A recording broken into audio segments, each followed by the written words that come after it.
Now, back to Did She Say That with Sonnie Johnson. Welcome back to Did She Say That, a Breitbart podcast on Podcast One. I am your host, Sonnie Johnson. You can find me on all social networking at Sonnie Johnson. And of course, you know what time it is. What's up, JaVonni? What's up, Sonnie? You feeling good today? See, I like hearing that. That make me feel good, except, you know, it's the beginning of the summer. So Memorial Day usually is where we say basically the summer kicks off. So you know it's time to start reporting on what's happening in Chirac. So I wanted to bring this up because I like talking about positive black shit. You know what I'm saying? Like most of what I like to do is to accent the good shit that we do as black people, how we hustle, how we go after our money, how we take care of our families. What shit is starting to look like now that we have more power and control in our own hands. I try to stay on that route, but none of that shit matters while we killing ourselves. Like, I can talk to you about empowerment. I can talk to you about money. I can talk to you about finance. I can talk to you about all of that shit. But I know beyond a shadow of a doubt, when you going to bury your best friend, or you burying your cousin, or they just hemmed your uncle up for 40 years for killing somebody else, all that other shit go out the window. And we have it this weekend, Memorial Day weekend, start of the season. And in Chicago, already 40 shot, 4 killed. Already. Like, when will we realize our own fucking worth enough to stop killing our fucking selves? None of this other shit matters. All of this other shit that they got you talking about, that they got you worried about, none of that fucking shit matters if you can't walk out your house safely and feel good you'll be able to return home safely. And we know it's not the police that are our biggest threat. Our biggest threat looks just like us. And it's time we fucking stop it. No white man is going to stop it. No conservative is going to stop it. No Democrat is going to stop it. No Republican is going to stop it. No progressive is going to stop it. Until the fucking day we decide we have enough value and motherfucking worth in ourselves, we're going to have reports like this of a 15-year-old girl that lost her life just riding in a fucking car in Chicago. Just riding in a fucking car. So at 16, 15, you can't trust your daughter to go out and just live her life and experience life because a stray bullet might have her fucking name on it. Do you see how insane this is, black people? And I don't give a fuck what subject you want to talk about. You want to focus on the police. You want to fuck all of that? We're doing it to ourselves. Simply speaking, we are doing it to ourselves and nobody can stop it but us. So we could go city around the country. In D.C., what were the numbers? In New York, what were the numbers? In Oakland, what were the numbers? In Kansas City, what were the numbers? What the fuck is wrong with us? Why don't we see the necessity in stopping this shit and stopping it now? Because it's sickening. It's systemic racism. That's what's causing us to do it. We can't help ourselves. That seems to be what the narrative is. I'm sorry. See, you were joyful that I brought you down. I'm sorry. I mean, but that's their serious argument. You know what? Fuck them. Fuck you weak-minded motherfuckers that even bring that up. To act like we don't have control over ourselves because of a fucking... You are the weakest people in our race. And I swear to God, I don't want you to have... Like, I always like free speech, but I don't want you to have a voice. You are so fucking weak for us to even think that this is something we can stop. We can solve. Fuck a white man. Why are our black kids enough? And they're paid to say that. Those are the ones who understand capitalism, the ones who are making the money, talking about this is the reason that we're shooting ourselves is because of systemic racism and discrimination. All I want is value in our lives, man. Why can't we value our own lives? Not only our own lives, but the people that struggle and came up as fucked up as we did. We can't even hold no value and the motherfuckers that we know came up just as fucked up as we did. We can't give them no value, no worth. to say, not you, like I'm not gonna kill you. And they do it over the stupidest reasons. They do it over the girl, oh, your girl looked at me, or oh, nigga, you stepped on my shoe, or just the stupidest fucking reasons. We have zero value, zero worth in what we are and who we are. You know, that's one of the reasons I won't look. I'm not a big fan of Love and Hip Hop. The rapper Saigon, I don't know if you remember him. He did, I think, 13 years. And when they explained what the reason was, he said someone stepped on his shoe. And when he said it, I thought it was a joke. And I went to go Googling. And surely enough, he did about 13 years because someone stepped on his shoe. And that's keeping it real. That's being dominant in your blackness. Is that what that is? I even thought the report online, like, I just refused to believe it. I even tweeted to him about it, and he said, no, it was the truth. And he can, oh, good God. Let's go into some stories because, look, I'm about to cry, and this is just not a good look right now. Let's go. Let's do some stories. President Obama might be against reality television, but his obsession with stopping the Donald has definitely gone into reality TV territory. During his visit to Japan for the G7 Economic Summit this week, President Obama said that world leaders are rattled by the idea of a Trump presidency.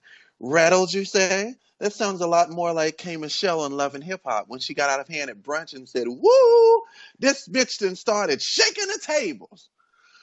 Sonnie, do you agree that the rest of the world is afraid of a Donald Trump shaking the political tables this year? Or should Obama go chill on the golf course a little more and not worry about it? I brought this up a little bit in the first segment, right? Because how do you fight a man when you try to insult him and he takes your insult and be like, yep, you're right. So Obama goes, all other world leaders are rattled. And Trump go, hell yeah, they should be. And there's never a rebuttal to any of it. Like what do you rebut to that? What do you say to that? Politically speaking, what do you say to that? You know, it's like, I don't know what to do. And that's always the end of it. Yeah, I mean, that is the end of it. I mentioned, too, about Hillary. When Hillary goes, he wanted to buy cheap property. And he's like, hell yeah, that's what you do. That's a businessman for your ass. They are learning really, really quick that, like they play, I did the whole first segment about the Saul Alinsky rules. They are learning really quick that playbook is not going to work on Donald. And honestly, I was trying to figure out whether it was because he was playing by the playbook or just he's learned to maneuver without even knowing the rules. Because I don't think that Donald Trump read Saul Alinsky's rules for radicals. Absolutely not. I mean, this is a man with an ego, and rightfully so. For all of the people I was asked when Election Day came, please don't vote for Trump. I was like, oh, you know who I'm voting for. It's no need me even saying it. I mean, but you know, he has an ego. He's very successful. He says what he wants, and he stands by it. And that's kind of been a motto of mine for a few years. I mean, he makes the statement, and that's it. I have a record X number of decades under my belt where I don't have to go back on what I've said. And he knows the media. He's been you know, a media figure for years. And so he plays them like a fiddle. But that was my whole reasoning for doing the first segment was I'm literally trying to figure out, does he know these rules or is he just so fucking good at winning that he just breaks the rules? Because a lot of conservatives haven't even read Saul Alinsky. And I'm like, this is how they fight you. So, like, one of them was the ridicule. And I'm like, if you center it on just Donald Trump, you make him so fucking happy. Like, everything they do is to take you to separate you from everybody else and let everybody laugh at you. So Donald Trump's answer to this is to go on Saturday Night Live and sing Drake and dance just as bad as Drake. How do you apply these fucking rules when he breaks every single one of them every single time you try? But they're being hypocrites. I mean, Hillary talks about she's going to beat him down on policy. But, I mean, around the country and including the attacks that they have, they're really not policy based. You're attacking the man on his personality, which makes absolutely no sense. Because they know better. They're used to attacking them on the personalities. They are used to doing that, and they can't do it with Trump. Every time they try, he just says, fuck it. Like, yeah, cool. Like, you know, like, and he just keeps it moving and keeps it marching. So I'm excited to see, for the first time, just as a political junkie, I want to see the Democrat counterpunch, because I know that they're not going to give this shit up willingly. So I know they're going to fight. Now, they've tried it with the protests. They've tried it with the riots. They've tried to silence them out and shut them up, and that hasn't worked. And then he played to them a little bit when they said he was being rough. He says, "Oh, be gentle with them. Don't hurt anyone." Yes, that's what I'm saying. Everything you try to do against him, he like, fuck it, do it. You know what I'm saying? You're not gonna take my time and my money and fuck it up. Exactly. You could so tell he did not mean that. Be gentle with them. No, I liked it when he says, don't hurt him. And I'm saying that for the media. He was like, so the media knows, like, oh my gosh, that man is hilarious. I mean, could you, for no other reason than the shock value of what's going to happen over the next 4 years, watching him, oh gosh, it would be fucking hilarious. As I said before, this is Christmas for a journalist. Yes. I did, of course, and now you're going to see a resurgence in like the comedies and the comedians and stuff, because all of a sudden it's going to be cool to talk about government and politicians again. You know, it was uncool to do that with Barack Obama because he was too cool to be funny. Get fucking real. But you know what I'm saying? You could have just had a dude out there in grandma pants, and that would have been enough to make me laugh every fucking time I thought about Barack Obama, okay? That would have been enough. I am excited to see how they're going to navigate without their rules. And that is the fun for me that I think is coming up, to see the progressives navigate without their rule book, because those rules don't apply to Donald Trump. They absolutely don't. Haven't worked so far. But it's going to be fun. So, I don't know. What's going on next? Sonnie, this next topic really rattles my soul and shakes the tables of my spirit. According to a new Pew Research report, the number of millennials staying at home has gone up 10 points since the 60s, with the number of cohabitating or married young people splitting in half. Without even getting into the reason why, I think it is sad and absolutely pathetic. Hey, the longer you stay at home, the less likely you are to get married, right? And who wants to marry someone wearing underwear his mother washes? Who you telling? What are your thoughts on this, Sonnie? That's the war of women. That's it. That, like, all of the rest of that, I'm trying to tell you, I will say it until I am blue in the fucking face. That is the war on women. Taking men and making them think it is okay to go back home and live in mommy and daddy's motherfucking basement. Like, no. Look, you gotta go. I was out of my parents' house at 17. I graduated high school at 16. I could not wait to get the fuck out. Oh, so hell, you stole my thunder about 19. Yeah, I could not fucking wait to get out. And they were like, you're too young. I was like, fuck it. I will sink or motherfucking swim, but I'm not going to be under your shit while I do it. Okay? Those were exactly my words. And I did, and I ain't going to say I got it perfect. I went and I fucked it up, just like most kids do. But I went to go home, and my father was like, you got to ask me. I was like, ask you? Like, I had felt insulted, like, fuck asking you. I will figure out how to make this shit work without coming back to this bitch. And I never went back home. I was like, I can do this. You gave me enough. I am a smart cookie. I have to change the way I'm doing some shit. I got to reassess my priorities, but I can fucking do this. I'm not going to run back to you. And they are creating this generation where that shit is okay. They said that it's common for a previous study I'd read for kids to stay at home until 30. Wow. For what purpose? Like, for what purpose?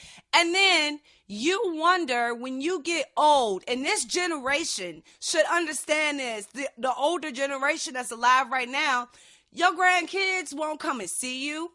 They barely want to talk to you. You breed these fucking monsters. And now they're coming to try to soak you out of everything because you haven't taught them. I have told this story, and I keep telling this story because it irks me. I have an auntie, and I told my auntie, I said, she's like, oh, you tore up that I'm a Republican. You can't be. I was like, okay, look. I was like, will you ever take welfare? She said no. Before I would take welfare, I would cut corners and tighten my belt. I would never beg the government to give me anything. I said, so that's my point. So why am I wrong for having that point? She goes, well, it's because this generation is different from my generation. How? They're different because you're fucking making them different. You're telling them that it is okay for them to do some shit that you would not do. How the fuck are we supposed to meet and measure up to your generation when you want to teach us different fucking standards than the ones that were put on you? You own a house. You were saving money to retire. Like, you did your shit right. You dotted your I's. You crossed your T's. I'm trying to tell your children that that's the appropriate thing to do. And you're telling me I'm wrong. That is the war on women. Okay? It has nothing to do with your vagina. It has everything to do with creating a generation of inept men that are incapable of leading their households. So we women have to pick up the fucking slack and do everything that makes us feel frazzled like that somehow brings equality. That shit doesn't bring equality. It doesn't bring healthy households. It does not bring healthy children. It's fucked up mentality. It does not. And Sonnie, there was a 120 Facebook comment argument yesterday about the economy, all pretty much lodged in insults against me. And part of the point was someone said that, you give a person $5 and then the rent is $6 and then you wonder why. And you get mad when they can't afford it. And I said, well, if your rent is $6 and you only make $5, you can't count. I mean, and that's your problem for agreeing to some shit you can't keep up. But my point is the car industry. We're always talking about how it's doing so much better. Well, one of the only reasons that is because, millennials are not buying property. They're not renting property. All that they can do is buy a car. And that's a very good reason for why that industry is doing better. They have nothing else to spend money on. That's sick. I told my daughter, at 18, you getting the hell out. You getting the hell out. And I'm going to make it so uncomfortable for her that she ain't going to want to stay. I'm going to be naked walking through the house swinging. Woo! I dare you try to bring friends over here because they going to catch an eyeful. You not going to be comfortable in my fucking house at 18. No. Okay, Sonnie, now your sponsors, your bra sponsors not going to agree with that, with you walking around naked. Of course not. No, I'm going to be walking around in my third love. No, stop. I mean, I could kind of see, maybe to finish of school, at least like the undergraduate, possibly, because that was what my original plan was, even though that's not what I ended up doing. That I could possibly see. It's a couple more years. But this is one of the tenets that I followed from Booker T. So it's Booker T. Washington. You're a parent, I'm not, so I could I'll give you that one. It's not even so much for parenting. It has more to do with character. Like, if you're going to be during that process where, okay, I'm going to be a full-time student, you cannot just be a full-time student. You have to have a trade. Like, that was one of the things that Booker T. Washington pushed. You want to go and be a lawyer, fine. But before you go to be a lawyer, make sure you have a trade that you can finance yourself off of while you are going towards attaining that goal. So like, what is the problem with that? Like, where we used to say you find something you can do now to finance yourself, to learn to make your money, to learn to keep your money. And then when you get your degree and you jump up in salary, you've already learned these money lessons. You've already, fallen down with the smaller amounts, and now you're not crashing with the big amounts. All these people kept holding this argument about, people with masters and doctorates who were at Wendy's. And I'm like, that's kind of a personal problem. I'm not a very sensitive person. And they don't know how to, and they are unable to function in life. Like that is pretty damn sad. And they end up in a job that they would have had the second that they get out of high school. Look, I have a white friend of mine, right? Her mother is really successful, very successful woman. So anything that she wants, she gets. So she goes out, she has some kids, and the dad doesn't stay, so mommy buys her a house. You get what I'm saying? Like, it does not work that way in real fucking life. In real life, like, you are a lucky one that gets some shit like that. But for most of us, shit doesn't happen like that. So you go and wreck the car and mommy buys you a new one. You know what I'm saying? Like, you don't even have to report it on your insurance. Because mommy just says fuck it and goes and buys you a new one. I have some family members that are like that. And it's like, I'm like, you all watched me grow up. So you have no concept of basic reality and the way shit work. And those are the ones that will tell you about how good government is. Like, you go to mommy gives you 2 to 3 times what you ask for. These people are going to government, like you said, and getting $5 when the rent costs $6. Like, it is a big fucking difference between the reality that you live in, that you think government should supply to everybody else, and the shit that we actually get handed if that's the road you choose to go down. So it's a big fucking difference. And that's the reason why Republicans push for strong family values, so that you have that person to be able to go to. We go break, and then we're going to come back and finish up with our stories, because that's the way we roll. All right, we'll be right back. There's something about TrueCar a lot of people don't know. Using TrueCar can also help you buy a used car. In fact, there are over 500,000 pre-owned vehicles available from TrueCar certified dealers nationwide. Whether you are looking to buy new or used, you can get upfront pricing information that empowers, discounts off the list price for used cars, and a better buying experience through our TrueCar certified dealer network. There are over 500,000 pre-owned vehicles available from TrueCar certified dealers nationwide. You'll see what other people pay for the car you want, so you know what a fair price is and feel confident. With TrueCar, you can connect with a local certified dealer of your choosing, so you can enjoy a quick, easy buying experience. Using the TrueCar website or the TrueCar app, you can easily find the new or used car you want. When you're ready to buy a new or used car, visit TrueCar.com or download the TrueCar app to enjoy a better car buying experience. Did she say that? You bet she did. Once again, it's Sonnie Johnson. Welcome back to Did She Say That, a Breitbart podcast on Podcast One. I am Sonnie. We're back with JaVonni. Hey, Sonnie! All right, come on, let's do some more news. What we got next? This next one, I came across this on Twitter and just immediately went on a little tangent. The governor of Vermont just banned conversion therapy in his state, at least for the case of using it on children. For those who don't know what conversion therapy is, at least the modern day definition, is generally when you go to therapy to no longer be gay. Whether anyone believes you can or cannot change, it's up to them. I really don't care. But I just wanted to say that I disagree with this. If your parents take you to either a therapist, pastor, etc., because they don't want to raise a child gay, I think it's up to them. I mean, who has not been forced to do something they did not want to do by their parents? Is it considered bad parenting? To some, yes, possibly, but it isn't illegal to be a bad parent. I mean, and before I go off on another tangent, I know it's a weird subject, but what do you think about the idea of conversion therapy, Sonnie, and whether it should be legal or not? I really don't even, it's not even a subject that I usually even consider talking about, but I always have to have one that you just because. yeah, of course, right? I look at everything in terms of human nature, right? So from the beginning of time, there has been gay people, right?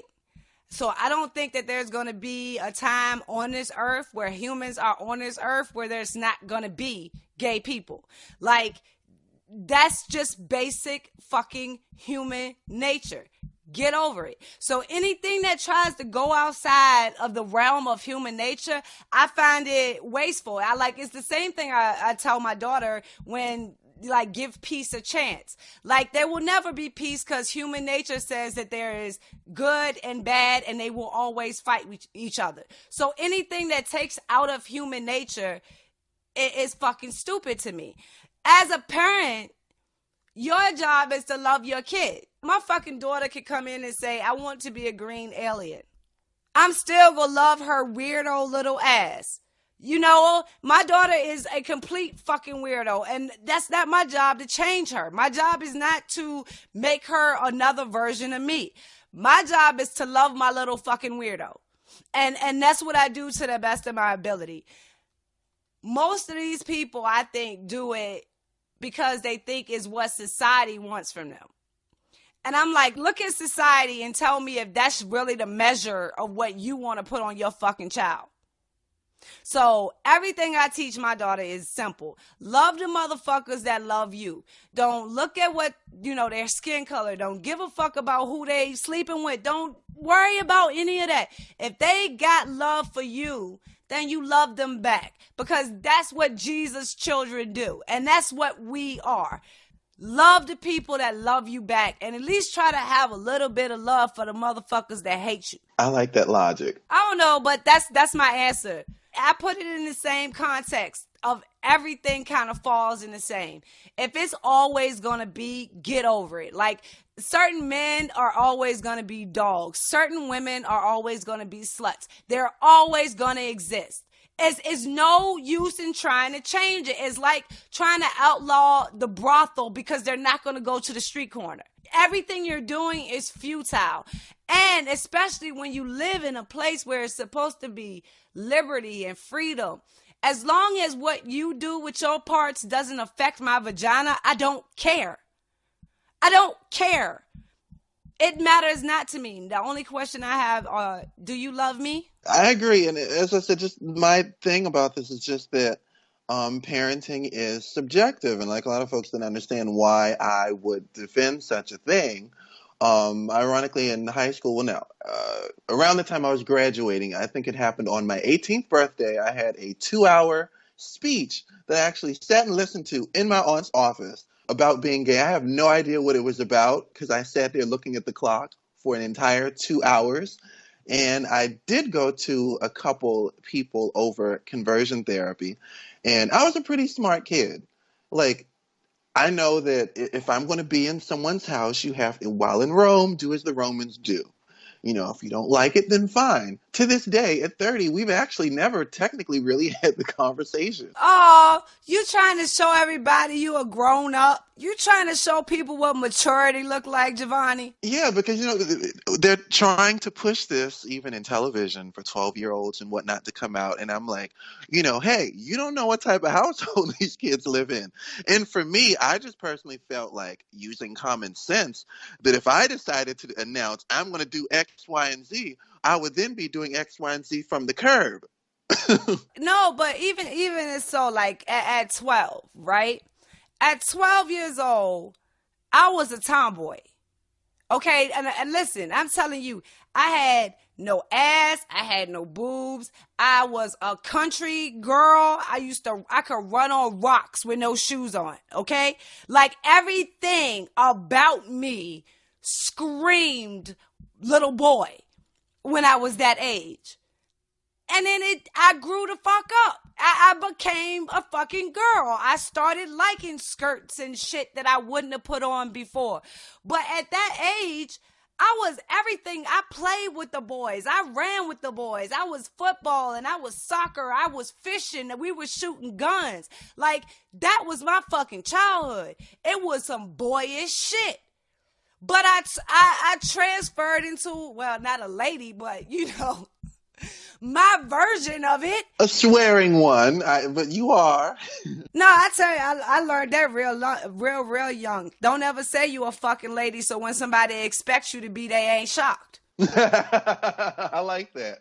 Shit, I ain't never tell you I was a lady. I got some lady tendencies. I know how to act in a ladylike fashion, but trust and believe that shit can turn off real fucking quick. So, you know what I'm saying? Just remember that, and then in that case, when I snap off, you won't be surprised. When need be. I learned that shit young. That's what you get having black older women around you. They tell you that shit real young. Okay, you act right when the time is appropriate. When the time is appropriate, yes. But, you know, as I said, I mean, a lot of people, they look at it as torture. I mean, it's not like there was a time where they had to do like chemical castration and whatnot. Like, I'm not advocating for that. I mean, I feel like if a parent wants to take a child to, you know, to therapy for something, I don't really think that it's awful. I played along.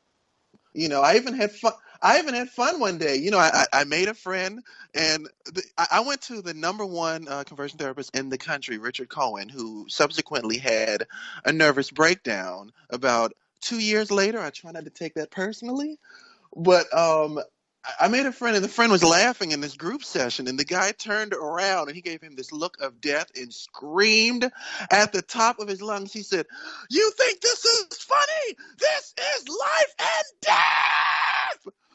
And when I tell you, he scared the shit out of everybody. And I said, "Oh, he is crazy. You just get through this weekend." And I must have actually seen maybe 3 people. He was the last one. But I cooperated like through the whole thing. And it was like an obsession for like a number of years. Is he or is he not? I was a choir director in a mega church. And it was like the conversation. Is he or is he not? I think a relative was asking certain people I sang with to, you know, tap on the shoulder. Can you talk to him? Which I learned later on.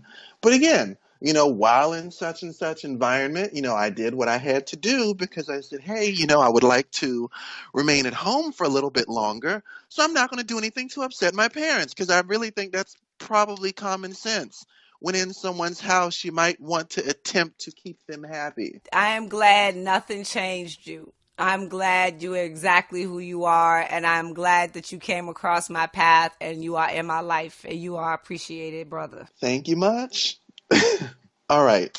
Ready to move on? Yeah, we had a little sappy moment. Go. All right. Oh my God. I woke up the other day, Friday morning, and the second this hit the internet, like 1 hour later, I was like thrilled to come across it. Pastor Jamal Bryant, the Reverend Al Sharpton in the making, minus the perm and anorexia nervosa, paid a visit to the hood of Baltimore to talk to people there, you know, try and get them to change their lives and whatnot. Well, Sonnie, these people were not having it. While there, he had the pleasure of meeting activist PFK Boom, not to be confused with the Asian restaurant PF Chang's for all you hungry people out there. Mr. Boom is a part of Out for Justice and 300 Gangsters who quite loudly let him know to excuse himself out of the city of Baltimore, or in his words, get the fuck up out of the city.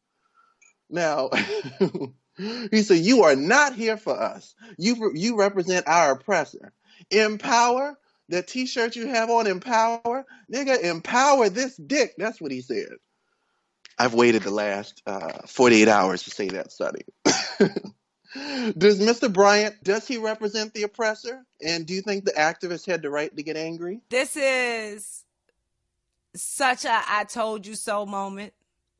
I told you so. I fucking told you so. And for you, those of you who say you didn't tell me nothing, it won't meant for you. Those who know what the fuck I'm talking about. Look, I told them. They said, Sonnie, you need to work with him, with Bryant. I said, oh, no, I don't. You have to. He just came out with this new book. I said, I don't give a fuck what he came out with. I'm not working with him. You got to. Sonnie's married. No, we don't need that. Oh, no. Sonnie actually understands what the fuck these people talking about. Now, a lot of people will say, that's fucked up. He ain't got no right to tell them. Well, actually, yes.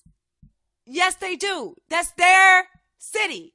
And I've been told numerous times, like, you should just go to Baltimore and get shot. Like, are you fucking stupid? Like, I know what's going on. You go and you get invited. You build a name for yourself. You let them people see where the fuck you stand and you get invited. Yeah, you have a rapport with the community. You don't just, I keep telling conservatives that you just don't go walk up inside of a neighborhood. You just don't go walk up in that shit and be like, oh, I'm here because I know what's best for you. Like, are you fucking kidding me? They'll tell me you need to, go to Baltimore and they need to know about what Barack Obama is doing to them. Okay, you go there and do that. You go and talk to them about Barack Obama. You be my fucking guest. Have fun. Are you fucking kidding me? Like, this is like community policing. You have the right to control your neighborhood and who comes in and who does what. They see what's going on and they're putting their foot down and saying, no, you go be a poverty pimp somewhere else. And that is the fucking key. Going around looking for people to impregnate in the hood. Look, I didn't even know about that. I didn't even know. Look, when I said I wouldn't work with him, I didn't even know. That's one of the biggest things. He said himself twice he has fathered a child out of his marriage, and the second time he tried to keep it to himself. The first time he was like, yeah, it's strength in numbers, so I thought I would let you know. The second time he just felt damn stupid. No, my joint is, what he does is he takes capitalism and he tries to soak it in progressive ideology. He takes it, he bitters it, he sours it, and he puts government's hands all over it.